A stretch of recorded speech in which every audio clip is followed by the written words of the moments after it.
Les Petits Ruisseaux, un podcast de l'Office international de l'eau. Parce que les petits projets font les grandes rivières. Bonjour et bienvenue. Les Petits Ruisseaux, c'est un tour de France des solutions qui s'appuient sur la nature pour mieux gérer l'eau. Un podcast qui s'adresse à tous, que vous soyez expert de l'eau ou simplement intéressé par le sujet. Pendant 9 épisodes, je vais à la rencontre de personnes pour découvrir comment eux appliquent cette philosophie dans leur quotidien. Je m'appelle Maxime et pour ce premier épisode, je tends mon micro à Mathilde Orquevaux, qui travaille au Grand Reims, la communauté urbaine de Reims, sur la question des eaux pluviales, c'est-à-dire concrètement, comment est-ce qu'on fait pour gérer l'eau de pluie dans la ville, surtout quand elle arrive en grande quantité. Mais avant d'entrer dans le vif du sujet, faisons les présentations. Alors, donc je m'appelle Mathilde Orquevaux. J'ai toujours été passionnée par les sujets en lien avec l'eau et l'environnement. J'ai rejoint la communauté urbaine du Grand Reims. Le poste que j'occupe actuellement est un poste de chef de service, de responsable d'études, réalisation d'études en lien avec les 5 compétences que recouvre notre direction de l'eau et de l'assainissement. Donc l'adduction en eau potable, l'assainissement des eaux usées, la prévention des inondations, la gestion des eaux pluviales urbaines et la défense extérieure contre l'incendie. Si j'ai pris contact avec Mathilde, c'est parce qu'elle a participé à la mise en place du plan pluie de Reims. Le plan pluie, alors attention, c'est pas facile à dire, c'est un grand projet mené sur le Grand Reims pour gérer la pluie. Mais bon, c'est quand même Mathilde qui en parle le mieux. C'est en fait un schéma directeur et un zonage que l'on est en train de bâtir sur notre territoire et qui prône la gestion à la source des eaux pluviales, c'est-à-dire la gestion au plus près du point de chute de la goutte d'eau. Gérer la pluie au plus près du point de chute de la goutte d'eau. Et oui, parce que le Grand Reims, comme son nom l'indique, c'est grand. Il compte environ 150 communes, c'est une vaste zone autour de la ville de Reims, avec forcément beaucoup de population, pas mal d'espaces imperméables, et du coup quand il pleut trop, ça coince, et à l'inverse, quand il pleut pas assez pendant trop longtemps, il fait très chaud et sec. Et il y a eu un état des lieux sur justement la façon de gérer les eaux pluviales, et une prise de conscience collective sur le fait qu'il fallait qu'on arrête d'envoyer cette richesse, puisque l'eau qui nous tombe du ciel, c'est notre seule richesse, c'est ce qui nous permet d'alimenter les nappes phréatiques et les cours d'eau, et qu'il fallait arrêter de l'envoyer vers des bassins et des tuyaux qui ont tendance à concentrer en fait les écoulements, et plutôt à la garder sur place pour pouvoir la valoriser, recharger nos nappes phréatiques, réduire le risque d'inondation, puisque forcément quand on concentre les écoulements, on a tendance à accélérer les débits, et puis reconquérir également son bon état. Reconquérir son bon état. Si on résume ça veut dire avoir des rivières qui se portent bien, avec une eau peu polluée et une faune et une flore typiques d'une rivière naturelle. La mise en place du plan pluie date de 2017. Et Mathilde, elle joue un rôle particulier dans ce projet. Il y a un groupe de travail qui s'est monté pour dresser finalement un état des lieux de la gestion des eaux pluviales sur le territoire. Un groupe de travail dont je faisais partie. Et finalement, j'ai suivi tout le montage du plan pluie. On a également créé un service public dédié justement à la gestion des eaux pluviales. Et donc, j'ai été pilote sur l'ensemble du projet. Voilà. Et aujourd'hui, j'ai la casquette de responsable du service de gestion des eaux pluviales urbaines et responsable également du déploiement de la stratégie de gestion intégrée et durable des eaux pluviales. La gestion intégrée et durable des eaux pluviales. C'est ça le cœur du sujet. L'idée, c'est d'arrêter d'évacuer l'eau le plus vite possible, mais plutôt de se demander comment on peut faire pour la laisser faire son cycle naturel. Ça implique également de dézoomer pour prendre en considération l'amont, l'aval, les besoins en eau, les risques naturels, bref, tout l'environnement de la fameuse goutte d'eau dont parlait Mathilde tout à l'heure. L'important, c'est la gestion à la source. La gestion à la source, elle recouvre différents biais, différentes possibilités. Donc la première, c'est l'infiltration, c'est ce qu'on souhaite privilégier. Mais ces eaux pluviales, on peut aussi les stocker, les réutiliser. Et en tout cas, pour ce qui concerne l'infiltration et le stockage, le plan pluie s'oriente vers, et prône clairement, l'utilisation de solutions fondées sur la nature. Les solutions fondées sur la nature, on y vient.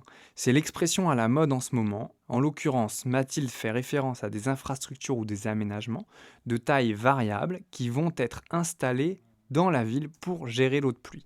Ça peut prendre par exemple la forme d'espaces verts, de parterres de fleurs, de petits bassins végétalisés. C'est assez variable en fait. Mais à chaque fois, c'est grâce à la nature et en particulier la végétation qu'on gère l'eau. L'idée, c'est de montrer que l'eau est présente, qu'elle apporte des îlots de fraîcheur, notamment en été, en période de canicule, et qu'on a un réel bénéfice à tirer de la nature et de ce qu'elle peut nous offrir naturellement. Plus précisément, j'ai demandé à Mathilde si elle avait un exemple qui serait vraiment dans l'état d'esprit du plan pluie. Ce serait des imperméabilisations de cours d'école. Voilà, donc ça, ce sont des projets très à la mode. Pas mal de collectivités se sont emparées depuis très récemment. Donc le but, c'est de désimperméabiliser les cours d'école. Aujourd'hui, en période, encore une fois, de canicule, les enfants souffrent parce que dans les classes, il fait chaud. Quand ils vont en cours de récréation, ils sont en plein soleil et puis les matériaux, tout ce qu'on peut utiliser, notamment bitume, etc., ça dégage beaucoup de chaleur et ça réverbère le soleil. L'idée, là, c'est de désimperméabiliser, de réinstaurer de la végétation dans les cours d'école. Et le tout est fait dans le cadre d'un projet pédagogique avec le corps enseignant. Donc souvent, il y a des espaces potagers qui sont développés, des espaces d'observation de la nature. Voilà. Je pense que ce sont des projets symboliques, voilà, qui permettent aussi de sensibiliser les jeunes générations qui vont avoir à subir le plus, je pense, les impacts du changement climatique. Et pendant qu'on continue de discuter, Mathilde a un autre exemple qui lui vient en tête. On a un quartier à Reims qui a été inondé par 3 fois l'année dernière, le quartier Jean Jaurès, qui a connu notamment 2 pluies centennales en l'espace de 2 semaines. Petite pause. Une pluie centennale. C'est un peu un faux ami. Ça ne veut pas dire qu'elle a lieu une fois tous les siècles. C'est des statistiques. Donc globalement, si on fait la moyenne, elle arrive une fois dans une période de 100 ans. Mais attention, si on n'a pas de bol, ça veut dire qu'on peut en avoir 2 années de suite. Et donc surtout, ce qu'il faut retenir, c'est que pluie centennale, ça veut dire énormément d'eau d'un seul coup. Et du coup, sur lequel on a engagé un programme de travaux fort et qui s'inscrit dans cette logique, c'est-à-dire que on s'inscrit dans les programmes de travaux existants, voirie, espace public. Donc c'est-à-dire qu'on ne génère pas de travaux au seul motif de la gestion des eaux pluviales, donc ce qui est dans une logique aussi de ville de demain et de développement durable, pour déconnecter les eaux pluviales et les gérer in situ. Donc c'est vrai que là-dessus, ça, pour le coup, c'est un projet qui me tient à cœur. Parce que c'est une espèce de laboratoire à ciel ouvert, quoi. C'est un bassin versant qui fait 400 hectares et sur lequel on met beaucoup d'énergie pour diminuer le risque d'inondation par ruissellement urbain.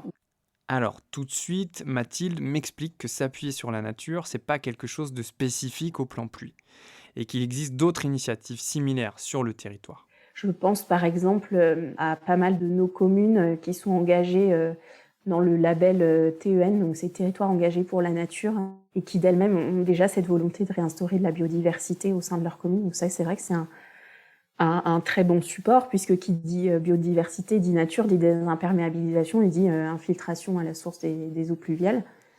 Et oui, qui dit nature dit verdure, donc des surfaces végétalisées qui sont perméables, et donc la pluie peut s'infiltrer dans le sol, puis le sous-sol, tout simplement. Une autre initiative politique, ça a été celle de la ville de Reims, avec son programme Reims Nature, dont l'objectif en fait est d'offrir dans un rayon de moins de 300 mètres de chaque habitant un espace de respiration en ville, de nature en ville. Donc de la même manière, c'est de la désimperméabilisation, de la végétalisation, et de ce fait, on profite au travers de ces programmes pour infiltrer, gérer à la source les eaux pluviales. Bon, là, Mathilde m'a un peu tendu une perche. Je sais que souvent, la nature en ville, c'est pas si facile que ça à faire accepter parce qu'on aime bien quand c'est propre, bien tondu, bien taillé et avec pas une seule herbe folle. Alors ça commence à être accepté, la présence de la végétation en ville, mais c'est vrai qu'on se heurte encore aujourd'hui aux réactions de la population. Alors sans blâmer la population, parce que on a été habitué, moi-même, à vivre dans des villes où la végétation est peu présente, et quand elle est présente, elle est maîtrisée par la main de l'homme. Donc un gazon, il doit être tondu, les herbes doivent pas dépasser, on doit surtout pas avoir de tapis de feuilles sur le sol, etc. Et ce rapport effectivement à la nature, il faut le changer. Il faut apprendre à vivre à nouveau avec la nature et comprendre qu'on en a beaucoup de co-bénéfices à en retirer. D'abord parce que c'est agréable, je pense qu'on préfère tous avoir vu sur des parcs et des jardins que sur une rue entièrement bitumée. Parce qu'ensuite, effectivement, en été, ça nous apporte un confort qui vaut tous les rafraîchissements possibles. Il y a pas mal de brumisateurs aujourd'hui qui sont développés dans certaines communes. Bon, c'est vrai que nous, en tout cas, moi, ça me paraît être une hérésie aujourd'hui, puisque c'est vaporiser de l'eau potable qui s'évapore automatiquement, alors qu'un arbre, naturellement, il va nous apporter ombre et fraîcheur, et ce, dans le temps, en fait, de manière pérenne. Voilà, ça, c'est dit. Maintenant, ce qui m'intéresse, c'est de savoir si 5 ans après la mise en place du plan pluie, Mathilde commence à en voir les effets sur le territoire. Parce que le plan pluie, il impose à tous les projets de gérer les eaux pluviales de manière intégrée. Donc, ça doit commencer aujourd'hui un peu à se sentir. Donc aujourd'hui, sur le territoire, il n'y a pas un projet qui sort, qu'il soit public ou privé, où il n'y a pas cet effort de fait sur la gestion à la source des eaux pluviales. Voilà. Et effectivement, on le constate au travers de différentes typologies de projets, et aménagement d'espaces publics, des places, des voiries, et puis en domaine privé, que ce soit au travers de projets immobiliers.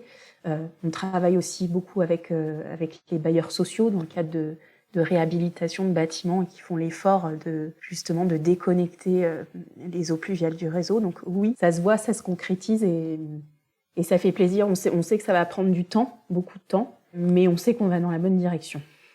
Et pour finir, je me dis qu'il y a sûrement des auditeurs qui seraient intéressés de connaître les conseils que Mathilde pourrait donner à une collectivité qui voudrait, elle aussi, se lancer dans un projet de gestion des eaux pluviales ambitieux. Alors, si j'avais un conseil à donner, ce serait un conseil à tiroir. Ce serait d'abord de rester ouvert sur tout ce qui se fait par ailleurs, parce qu'on a tout à s'inspirer de ce que font les autres collectivités, et puis d'en retirer ce qui nous semble être le meilleur et le plus adapté pour notre territoire. Et l'autre point de ce conseil, alors qui va un peu dans ce sens-là, c'est être aussi ouvert et dans la communication, la sensibilisation et la transversalité au sein même de nos collectivités, avec nos collègues, avec les différentes directions en fait en lien avec l'aménagement du territoire, puisque la gestion des eaux pluviales, dans le métier d'ingénieur technicien, ne consiste plus à dimensionner dans son coin des canalisations et des bassins, mais bel et bien à intégrer l'aménagement du territoire pour que la gestion de l'eau devienne l'affaire de tous. Et ça, c'est pas la première fois que je l'entends. Gérer les eaux pluviales en ville, ça nécessite beaucoup de transversalité entre les différents services des collectivités, espaces verts, urbanisme, voirie. On ne peut plus travailler chacun de son côté si on veut réussir à gérer les eaux pluviales correctement. Et c'est aussi ça que ça veut dire la notion d'intégration dans gestion intégrée des eaux pluviales. C'était Les Petits Ruisseaux, un podcast initié par l'OYO avec le soutien financier de l'Office français de la biodiversité. Un grand merci à Mathilde pour le temps qu'elle m'a accordé, à Olivier Ernest de l'Agence de l'eau Seine-Normandie qui m'a mis en relation avec elle, au Philae Studio pour la musique et enfin à Tiffaine Crézé pour les précieux coups de pouce tout au long de la réalisation de ce podcast. C'est terminé pour cette fois. Si vous voulez en savoir plus, rendez-vous dans la description de cet épisode. Merci de nous avoir écoutés et à bientôt.